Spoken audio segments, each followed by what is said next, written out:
નમસ્કાર મિત્રો, હું તમારો ભાવિક અને આજે જે આપણે યાદ કરવા જઈ રહ્યા છે તે વ્યક્તિત્વ છે એક દ્રઢ નિશ્ચય, મજબૂત ઈચ્છાશક્તિ અને જેમણે પોતાના સાહસિક નિર્ણયો લઈને લોખંડી પુરુષ આપણા ભારત રત્ન સરદાર વલ્લભભાઈ પટેલ.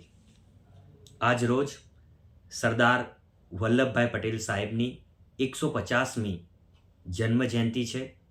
તેમનો જન્મ 31મી ઓક્ટોબર 1975માં નડિયાદમાં થયો હતો. આજના દિવસને રાષ્ટ્રીય એકતા દિવસ તરીકે ઉજવવામાં આવે છે.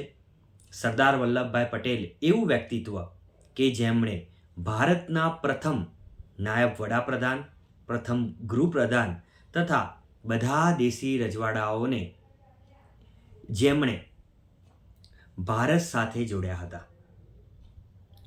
તેમણે સૌપ્રથમ સરદાર નામ બારડોલી સત્યાગ્રહને આધારે તેમને નામ મળ્યું હતું અને તેમની યાદમાં ગુજરાત સરકાર દ્વારા ગુજરાતના કેવડિયામાં નર્મદા નદીના કિનારે વિશ્વની સૌથી ઊંચી પ્રતિમા સ્ટેચ્યુ ઓફ યુનિટી બનાવવામાં આવી છે અને આજે આપણા માનનીય વડાપ્રધાન નરેન્દ્રભાઈ મોદી સાહેબ સરદાર વલ્લભભાઈનો યાદમાં રાષ્ટ્રીય એકતા દિવસ તેમની ઉપસ્થિતિમાં ઉજવાઈ રહ્યો છે. દરેક મિત્રોને જય સરદાર.